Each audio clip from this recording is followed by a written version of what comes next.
Let's start with the basics. Isabella of Valois was born in Paris on November 9, 1389. She was a princess of France. Her father was King Charles VI. Her mother, Isabeau of Bavaria. She was one of many children, and from early on she was caught up in dynastic politics. What makes her story striking is that when she was barely 6 years old, in 1396, she was married off to King Richard II of England. He was 29 at the time. It was a political alliance, peace treaty, diplomatic maneuvering. The marriage was intended to cement a truce of sorts between England and France. Now, imagine being 6, being told you are queen, leaving your home country, going to a foreign court, among people you hardly know.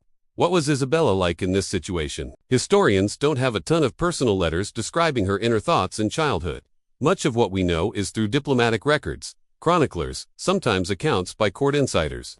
One interesting detail: she was described as pretty by the English envoys. But beyond looks, she was raised being groomed for this role. She was taught what queens do: court etiquette, maybe languages, prayer, symbols of regality. Again, at a very young age. Performance-wise, in historical terms, Isabella's performance as queen is constrained by her age. Her marriage was never consummated, and she spent much of her childhood and adolescence in England under conditions that suited her rank, but also sheltered her. The political power she held was minimal, as was to be expected. She was more a symbol than a ruler. But that is a major part of her story. She was a symbol of peace, of alliance between kingdoms, and of the ways royal marriages functioned then.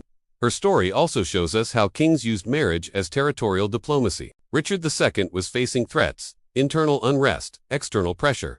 Marrying Isabella was a way to try to secure alliances and legitimacy. So her role performance, though mostly ceremonial and diplomatic, was very much part of medieval kingship strategies.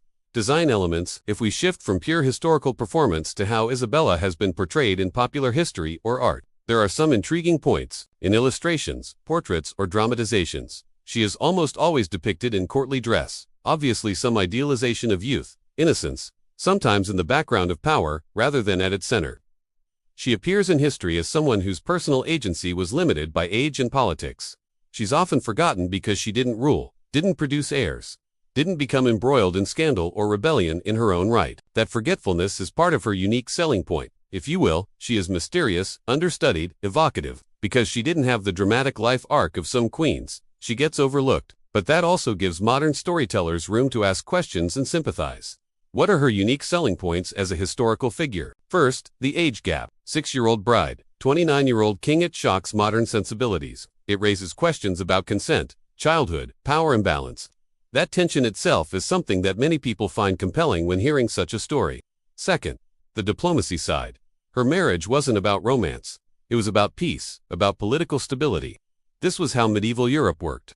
Her story illustrates that in microcosm. Third, the gap between symbolic and actual power. She was queen, but had almost no real ability to act. Her presence mattered, but only as an emblem. That contrast is interesting. What does it mean to hold a title without the usual powers? How do people cope with that? Fourth, the tragedy and transience. Richard II's own reign was troubled. He was deposed in 1399.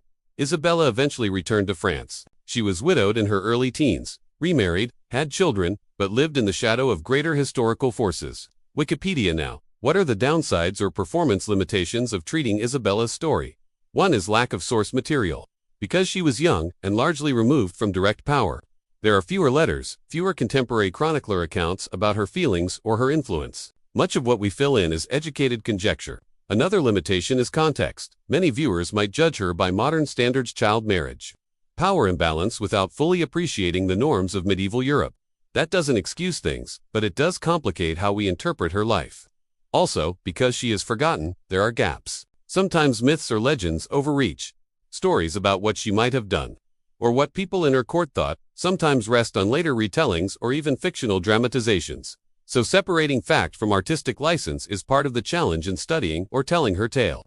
To bring it closer to what a video review or explanation might want to show, imagine visuals of medieval manuscripts, maps showing England and France in the late 14th century, portraits of Isabella and Richard II if they exist, or later depictions, dramatic reconstructions of courts, young children being raised for royal duty, maybe dramatizations of courts, sending envoys, negotiating treaties. Also useful, quotes from historians about what little we do know. For example, Isabella being last in France when she was very young, then moving to England, being in a foreign country with different language, possibly different customs, and how that shaped her upbringing.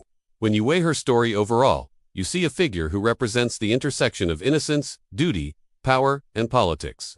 She didn't rule in the sense of issuing decrees, but she was deeply embedded in the political fabric of her time. She embodies how women in medieval times could be central to diplomacy, while also being peripheral to power. In terms of dramatic tension, there's a lot. The idea of being married so young, the psychological distance between age and expectation, the loss of her first role when Richard II was deposed, her return to France, what it meant to rebuild a life when you've been queen of another land, but still a foreigner in many ways. For people unfamiliar with English and French medieval history, it helps to frame her life in relation to bigger events. The 100 Years' War, the instability of monarchies, the tension between England and France, the ways children and noble families were used as pawns in treaties, alliances, land claims. Her life is a lens through which we can glimpse all those forces in motion. If you like, I can also pull together a fully fleshed out video script with visual cues, timeline structure, and suggested narration tone, dramatic versus factual versus sympathetic, so you can use it directly.